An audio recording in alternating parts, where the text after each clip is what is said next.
thank you, Tucson Corrective Exercise, for keeping me motivated in my goal to walk again independently. I have very good exercise and flexibility. Where would I be without them? Because without it, you lose it and you will die. I'm Frank Brown, CEO of Corrective Exercise, Arizona's leader in geriatric training. And today we're going to talk about why it is so important that people stay moving as they enter their later years in life. I'm not talking about people in their 50s and 60s. I'm talking about people 75 years and up primarily. And the reason I'm saying this is because as people get into these years, especially if they're on medications or they've been diagnosed with a cognitive disease or they've had a stroke that's affected certain chemicals in their brain, it's going to become exceptionally more challenging to stay motivated. And oftentimes they're going to need someone, an external force, to keep them motivated.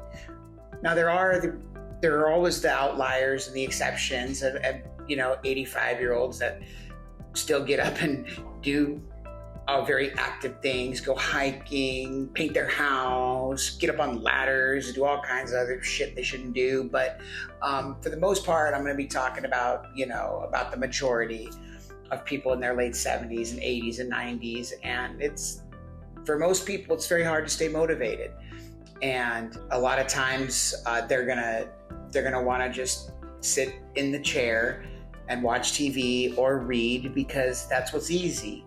When we get older, we have a lot more joint pain. Moving requires a lot more effort. And if they're on certain medications or they've had a strokes not only affect the physical side of things, but also the cognitive. The reason it's critical that elderly people stay moving is because a body in motion stays in motion. And that's not just because it's a witty saying, it's because it's a fact. And it relates to when we stop moving, our body actually becomes less flexible. And there's a relationship in the body between strength and flexibility. And because for every muscle that activates, there is an opposing muscle on the opposite side, usually, that must lengthen, must relax.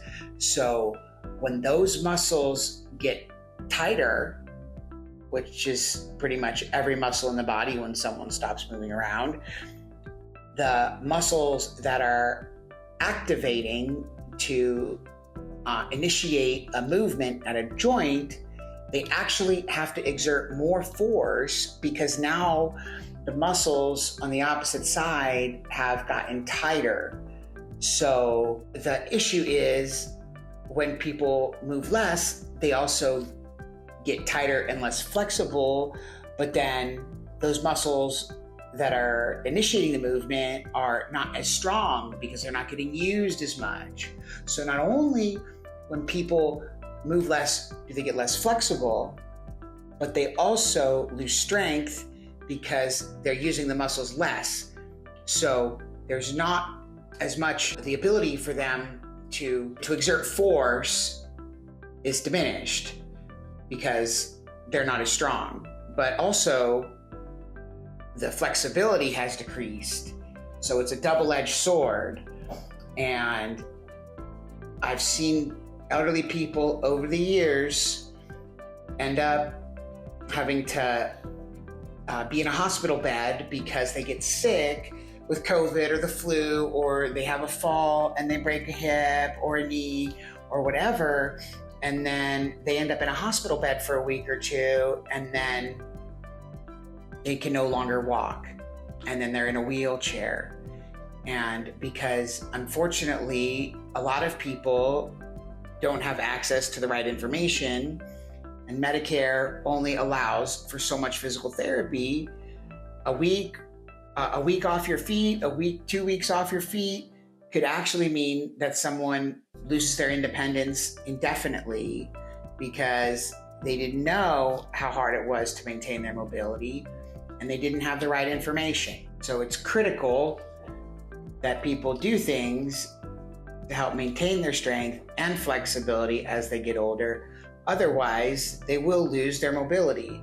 And it's very sad because in all the years I've been doing this and helping seniors maintain their strength, flexibility, and their mobility and their quality of life, in most cases that I've come across, people who have lost their ability to walk are people that subconsciously made a choice that led them to that point. If you try hard enough and you want to move bad enough, unless there is some physical or cognitive situation physiologically preventing movement, most people can maintain their ability to walk, stand, transfer, and maintain majority of their physical mobility to do most of their ADL functions until they go on to the next life.